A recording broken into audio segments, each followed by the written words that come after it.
할렐루야. 아멘. 오늘도 주의 전에 나오신 여러분 주님의 이름으로 환영하고 축복합니다.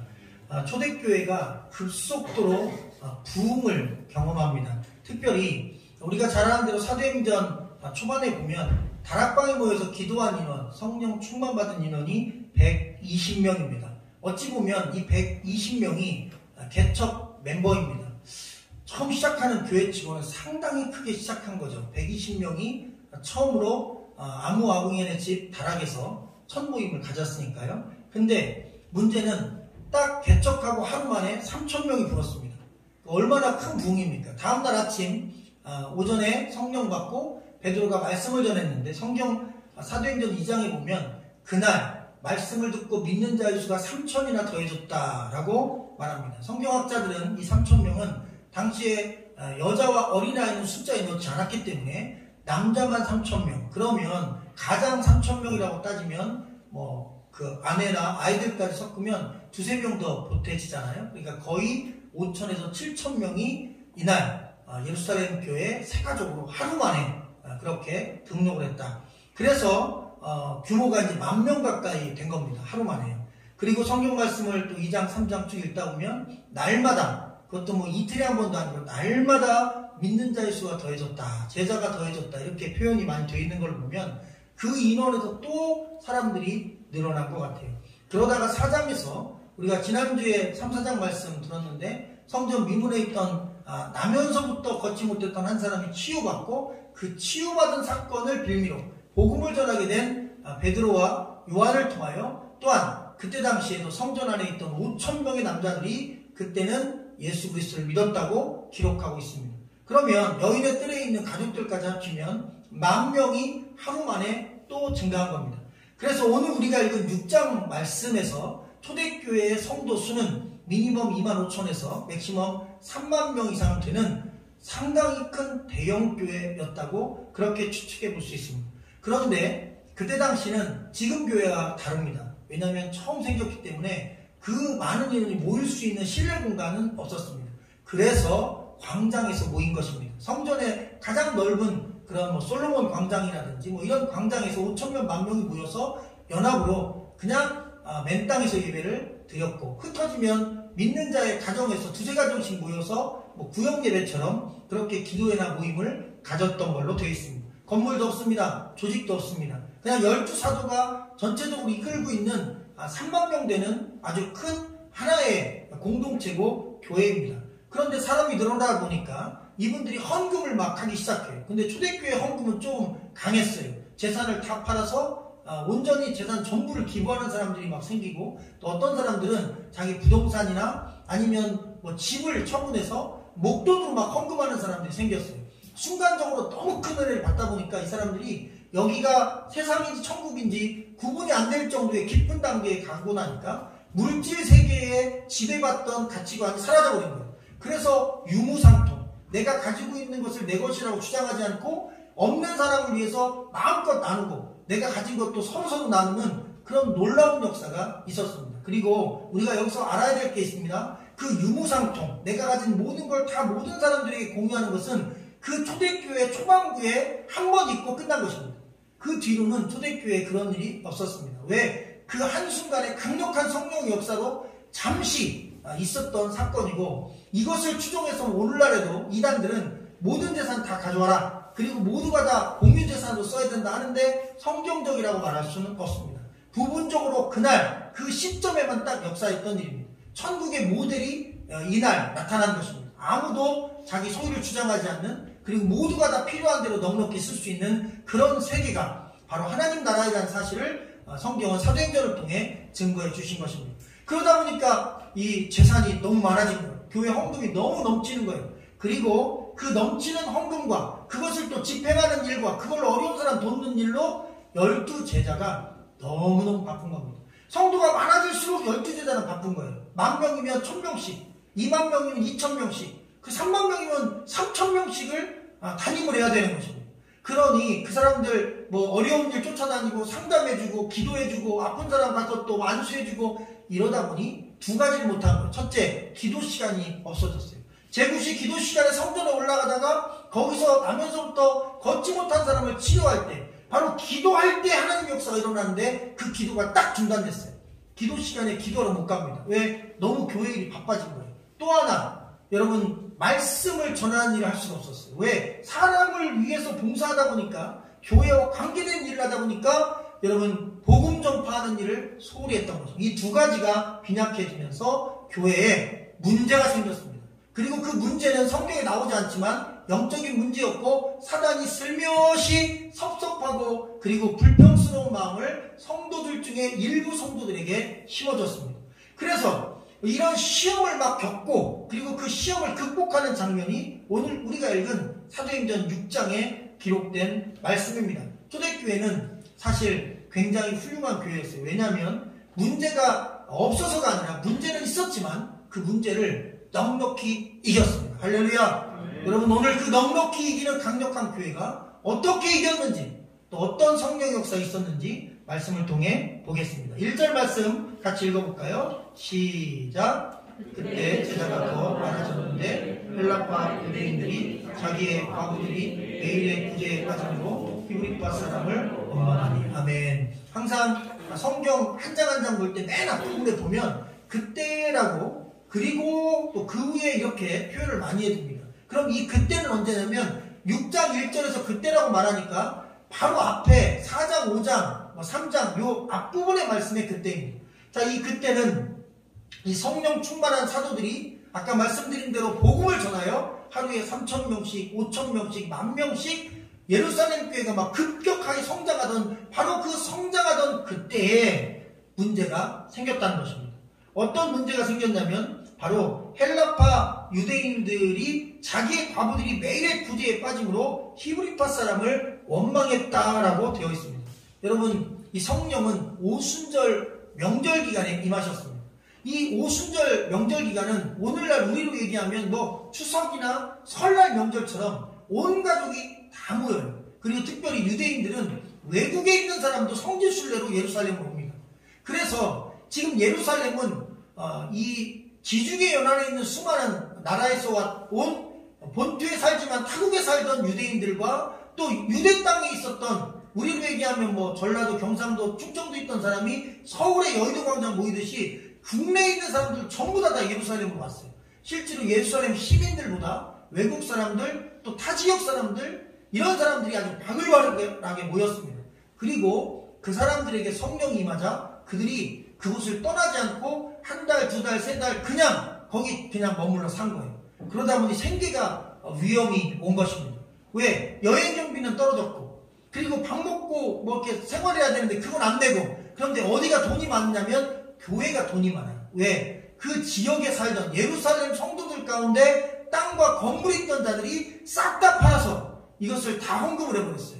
이 사람들 먹이라고, 이 수만 명의 교인들을 위해서 한 것이죠. 그래서 사도들은 기쁘게 그 헌금을 받아서 첫 번째 이 교회에 들어왔던 헌금은 대부분 교회 운영을 위해서는 쓸 필요가 없었어요. 왜? 조직도 없고 건물도 없고 아무것도 없으니까 들어온 헌금 100% 모든 성도들과 가난한 자들 위해 썼습니다. 그래서 그렇게 오래 머물면서 먹을 게 없고 돈이 떨어진 성도들을 먹이기 시작했어요. 두 종류로 먹였는데, 첫 번째는 매일매일 먹이는 경우가 있었고 일주일에 한 번 먹이는 경우가 있었어요. 어느 정도 살만한 사람들, 거기에서 뭐 아르바이트처럼 일당직이라도 할 수 있는 남자가 있고 가정이 있는 사람들은 일주일에 한 번 정도 모임 때 주었고, 여인 혼자 왔거나 뭐 홀로 사는 과부인데 아이들 한 명 데리고 왔으면 여자는 경제활동이 안 되거든요. 그럼 여행 경비 가져온 걸 다 쓰면 굶어야 됩니다. 그래서 그 과부들은, 특별히 헬라 쪽 과부들, 또 히브리 쪽 과부들, 이 사람들은 매일의 구제라고 해서 매일 먹을 걸 줬어요. 가족수가 3명이면 3인분, 혼자면 1인분, 그래서 매일매일 줬어요. 근데 문제가 생긴 거예요.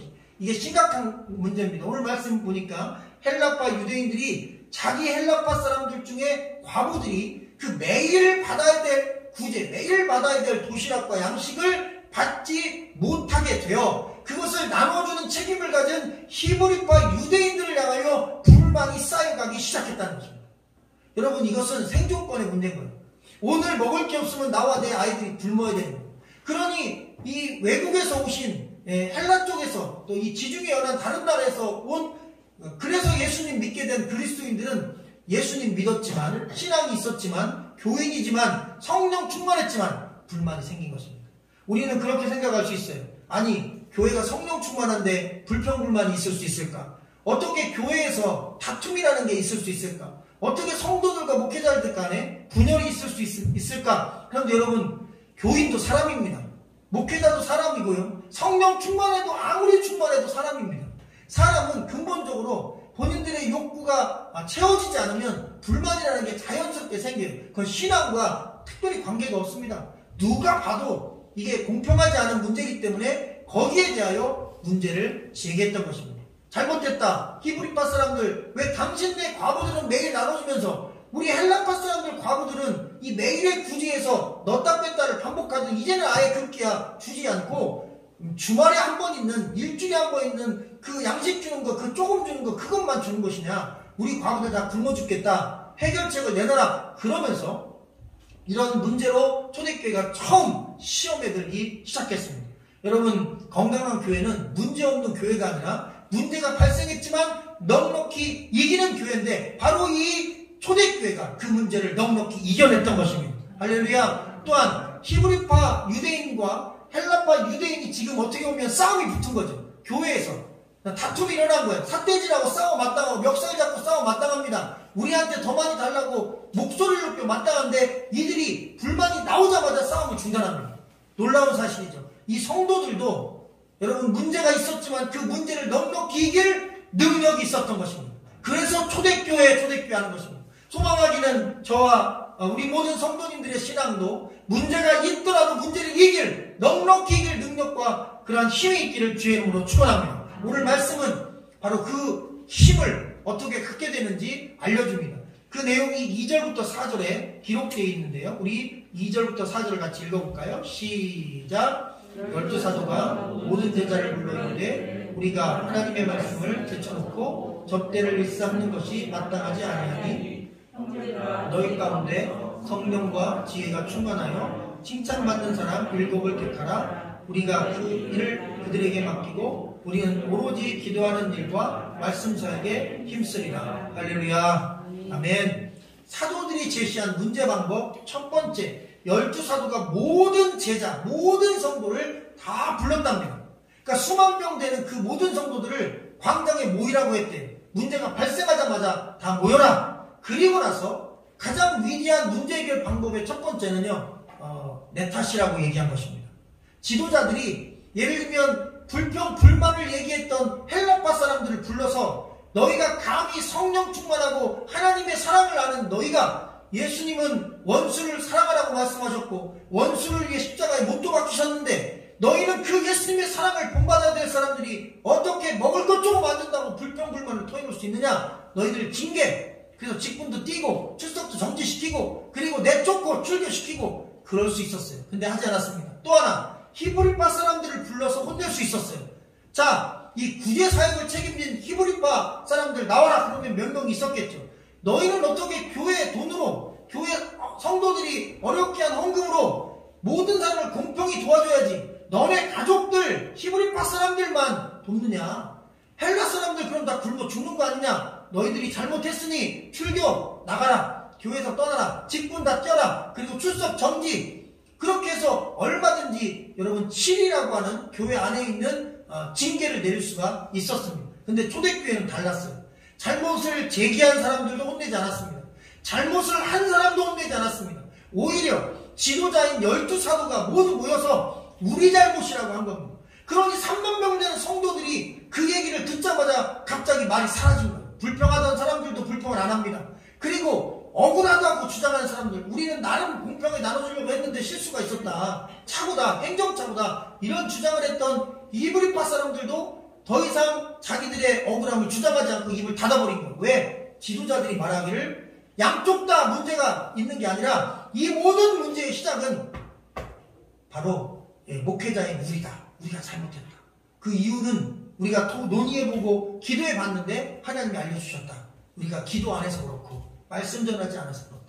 목회자라는 건 기도하고 말씀 전하는 일에 전적으로 힘써야 되는데 우리가 그 외에 다른 부수적인 일로 바빴다. 교회 돈을 쓰는데 바빴고, 어려운 사람 돕는데 바빴고, 성도들 돌보는데 바빴고, 그걸 꼭 우리가 해야 될 일은 아닌데 우리가 모두 다 하느라고 바빴다. 우리 교회가 이렇게 성장하면서 우리가 해야 될 본질적인 일을, 바쁜 일 때문에 본질적으로 중요한 일을 우리가 놓쳤다. 이러면서 자기들이 회개를 하기 시작한 것입니다. 여러분, 오늘 말씀에 보면 하나님의 말씀을 제쳐놓고 접대를 일삼은 것이 마땅하지 않다고 그랬어요. 여러분, 이 접대라는 단어는 원어로 보면 트라페자라는 단어인데 테이블 세팅을 얘기합니다. 그것도 밥상 세팅. 우리는 뭐 밥상이라고 하는데 외국인들은 서서 먹으니까 이 테이블을 세팅하는데 그 테이블은 바로 밥상인 것입니다. 그러니까 주일 예배 끝나고 점심 먹는 세팅하느라고 이 목사님이 그 주일날 밥 준비하느라고 설교를 안 한 거예요. 그거와 똑같은 거예요. 말도 안 되는 거죠. 지금으로 얘기하면 담임 목사님이 설교 준비를 안 하고 식사 준비를 하신 거예요. 그리고 성도들 밥을 잘 먹였는데 영적 양식을 공급 안 한 거예요. 당연히 교회가 문제가 생기죠. 진짜 중심으로 마음을 쏟아야 될 건 목회자나 사도나 말씀 전하는 것입니다. 그걸 위해 기도하는 것입니다. 그래서 생명의 말씀이 성도들의 영혼을 채워줘야 육신의 양식이 조금 부족해도 불평이 조금 생겨도 그걸 넘어설 수 있는 힘이 생기는데, 여러분, 영적으로 메마르니까 육신적인 작은 문제도 커지는 거예요. 그래서 교회 문제는 항상 영적인 문제가 육체의 문제로 바뀌는 것입니다. 내 영이 배고프면 육신들이 싸우게 되는 것입니다. 교회에 분열이 시작됐다. 목회자부터 무릎 꿇어야 되는 것입니다. 목회자부터 말씀을 더 깊이 묵상하고 전해야 되는 것입니다. 강단이 영적으로 기름지면 성도들도 마음이 푸근해집니다. 할렐루야. 그래서 저도 그런 교회가 되기를 소망하며 더 열심히 말씀을 준비하려 합니다. 아멘. 여러분, 그래서 강단의 말씀이 풍성해야 됩니다. 여러분, 교회의 본질은 먹고 마시는 양식, 이 땅의 육신에 잘 되는 양식 이런 데 있는 게 아니라 영적인 양식에 있는 것입니다. 할렐루야. 하나님의 말씀을 듣고 그 말씀 안에서 우리가 영적으로 윤택해지는 것, 이게 교회에서 첫 번째 중요한 일인 것을 여러분 기억하기를 주의 이름으로 간절히 축원합니다. 그래서 주님 말씀하셨어요. 내 동생은 이 좋은 것을 빼앗기지 않을 것이다. 여러분, 절대 빼앗기지 말아야 될 게 있는데 말씀을 빼앗기면 안 된다는 사실을 믿으시기를 주의 이름으로 간절히 축원합니다. 그래서 결국 우리가 잘못한 것은 말씀 전하는 데 힘쓰지 못하고 기도하지 않은 거니까, 우리가 앞으로는 이 말씀 전하는 거, 기도하는 것을 위하여 우리가 그동안 맡았던 구제사역을 대신 다른 사람에게 위임하겠다. 그리고 오늘 말씀 보니까 성령과 지혜가 충만하여 칭찬받는 사람 7을 택하여 우리가 그 일을 그들에게 맡긴다고 말씀에 기록해놨습니다. 그런데 이 성경 말씀 가운데 보면 6절에 보면 이 사람들의 5절 6절에 이름이 나오거든요. 근데 이 이름이 모두 다 헬라식 이름입니다. 여기서 우리가 알 수 있는 사실은 7명의, 우리가 보통 초대교회 7 집사라고 하는데 집사라는 단어 자체가 성경 어디에도 나오진 않습니다. 그래서 원래는 집사보다는 초대교회 7 평신도 지도자라고 표현하는 게 맞습니다. 어쨌든 7명의 지도자들이 모두 다 헬라식 이름을 가진 거예요. 그러니까 한국 사람이 아니라는 것이죠. 외국 사람이에요. 그럼 이 사람들 헬라파 유대인인 것입니다. 너무나 놀라운 결정을 한 거예요. 이 분배 사역은 누가 맡았냐면, 원래 교회 재정 지출하는 이 재정부 사역과 구제 사역을 히브리파 본토 사람들이 주도권을 갖고 했던 거예요. 왜? 돈이잖아요. 그리고 이게 파워거든요. 음식 나눠주는 게 힘이거든요. 그 사람들하고 관계가 좋아야 더 많이 나가는 거예요. 그 사람의 일이기 때문에 어쩔 수 없어요. 그런데 그 모든 것에 대하여 전부 다 히브리파 사람들 걸 빼앗아서 헬라파 사람들에게 다 가버린 것입니다. 그러면 보통 교회 같으면 이것도 싸움이 날 만한 일입니다. 왜? 히브리파 입장에서는 주도권을 빼앗기고 재정권을 빼앗긴 거니까 화를 낼 일이고, 또 헬라파 입장에서는 어쨌든 자기들이 다 받았으니까 보복 차원에서 자기 쪽 과부들에게 많이 주고 히브리파 과부들에게 적게 주는 악한 결정을 할 수 있었는데 잡음이 없어졌어요. 첫째로는 헬라파는 자기들이 그 권한을 가지니까 더 두렵고 떨림으로 자기들 과부들도 주고 히브리파 과부들도 공평하게 준 것이죠. 왜? 여러분, 그게 맞잖아요. 자기들이 불평을 주장했는데, 자기가 그게 정의라고 얘기했는데 어떻게 안 줍니까? 그래서 그 불평을 제기한 사람들에게 그 일을 지혜롭게 맡겨준 것입니다. 그리고 더 놀라운 사실이 있어요. 실제로 위대한 신앙인들은 히브리파 사람들입니다. 기꺼이 주도권을 다 내줬어요. 지도자들이 자기의 잘못을 주장하자, 자기 스스로 우리가 먼저 잘못했다 하자, 히브리파 사람들도 자기들의 잘못을 인정하고 모든 권한을 다 포기하는 아름다운 포기의 역사가 이 초대교회에 있었습니다. 그래서 지도자는 지도자가 잘못했다고 말씀 전하는데 기도하는데 힘쓰겠다고 주장하고, 또한 잘못한 사람들은 자기의 모든 기득권을 다 내려놓고, 그리고 불평을 제기한 사람들은 불평이 없도록 그 임무를 맡아서 7명이 성실하게 초대교회 성도들을 다 보살피니 교회가 점점 더 말씀이 왕성해져 부흥에 갔더라. 할렐루야. 오늘 말씀은 그렇게 가르쳐주고 있습니다. 자, 마지막 7절 말씀을 같이 한번 읽어볼까요? 시작. 하나님의 말씀이 점점 왕성하여 예루살렘에 있는 제자의 수가 더 심히 많아지고 허다한 제사장의 무리도 이도에 복종하니라. 아멘. 여러분, 하나님의 말씀이 점점 왕성해졌다, 깊어졌다, 힘이 세졌다는 얘기입니다. 저도 말씀을 전하며 한국교회 상을 살펴보면 한국교회가 너무 예배에 열심히 크다 보니까 예배가 많아요. 그래서 예배가 뭐 새벽 예배, 주일 예배, 주일 저녁 예배, 수요 예배, 금요철이 하면 일주일에 약 10번 정도 예배를 드리게 됩니다. 그런데 그 10번의 예배를 다 성도가 참석하고 또 목회자가 10번의 설교를 준비하자면 사실 아주 힘도 있고 왕성한 말씀을 전하기도 목사님도 힘들고 또 성도들도 10번 예배드리다 보면 지칠 수 있어요. 그래서 사실 많은 설교는 듣지만 깊이 있는 설교는 못 듣고, 목회자는 많은 설교를 하지만 깊이 있는 말씀은 못 전하게 되는 것입니다. 그런데 만약에 이런 예배 횟수를 조금 정돈한다면, 그리고 목회자가 말씀을 전할 수 있는 횟수를 조금만 줄여준다면 훨씬 더 깊이 있는 말씀을 들을 수 있습니다. 가만히 보니까 신앙의 성장은 말씀 듣는 횟수에 있는 게 아니라 얼마나 깊이 있는 말씀을 들었느냐에 있는 것이고, 또한 여러분 교회 성장 또한 말씀의 횟수에 있는 게 아니라 얼마나 말씀의 깊이가 있는 교회냐에 따라 여러분 교회 성장도 달라진다고 말씀을 통해 확신할 수 있었습니다. 여러분, 하나님의 말씀이 왕성해지자 제자의 수가 늘었고, 또 하나 특이한 것은 허다한 제사장들도 예수 그리스도에게 굴복했다고 말씀이 기록되어 있습니다. 그 당시에 약 8,000명의 제사장들이 있었다고 합니다. 여러분, 이 제사장들은 예수님을 절대 믿을 사람들이 아닙니다. 왜냐하면 이 사람들은 그냥 전통적으로 유대교를 갖고 있고 예수 그리스도를 하나님의 아들로 인정하지 않는 사람들이고, 지금으로 얘기하면 제가 목사님인데 다른 종교로 바꾸는 거로 생각합니다. 그래서 유대교회도 절대 기독교를 안 바꿉니다. 그런데 여러분, 이 초대교회의 어려운 위기를 뚫고, 그래서 모든 사도들이 말씀 전하는데, 기도하는데 전무하자 그 철옹성 같은, 절벽 같은, 벽과 같은 절대로 넘을 수 없는 신앙의 장벽을 가졌던 제사장들이, 그 8,000명이나 된 제사장들이, 그 가운데 수많은 제사장들이 예수 그리스도의 이름 앞에 무릎을 꿇고 오늘 말씀 보니까 복종했다는 말씀. 할렐루야. 말씀이 왕성해지고 말씀이 힘이 있어지고 그 말씀이 깊어지자 그 말씀이 여러분 전혀 예수님 믿을 수 없는 사람들의 마음에도 와닿아 그들이 그 말씀 앞에 복종하는 초대교회 위대한 열매가 있었다는 것입니다. 여러분, 믿음 생활하고 교회 생활하는 데 있어서 가장 중요한 우선순위는 기도하는 것과 말씀 전하는 것입니다. 그리고 말씀을 듣는 것입니다. 만약 이것이 제대로 되지 않는다면 교회에서 아무리 사역을 많이 하고 봉사를 많이 한다 해도 우리의 신앙은 깊어질 수 없는 것입니다. 목회자는 이렇게 기도하는 것과 말씀을 깊이 준비하는 데에 힘써야 되고, 성도들은 말씀을 잘 듣고 깊이 있는 말씀이 전해지는 교회가 되기 위해 기도하는 것, 그렇게 상호 협력할 때 하나님의 교회를 통해 큰 역사가 일어날 줄로 믿으시기를 주의 이름으로 축원합니다. 그 어떤 경우에도 말씀을 듣고 말씀에 집중하는 일을 방해하는 일은 거절해야 되며, 또한 아모스 8장 말씀처럼 지금 이 시대가 여러분 먹을 게 없어서 배고프거나 기근이 있는 게 아니고 마실 물이 없어서 목마른 게 아닌 영적 기근의 시대가 왔다는 것입니다. 여호와의 말씀을 구하지만 찾지만 여호와의 들을 말씀, 여호와가 직접 하신 말씀을 듣지 못하여 사람들이 영적 기근에 시달린다고 합니다.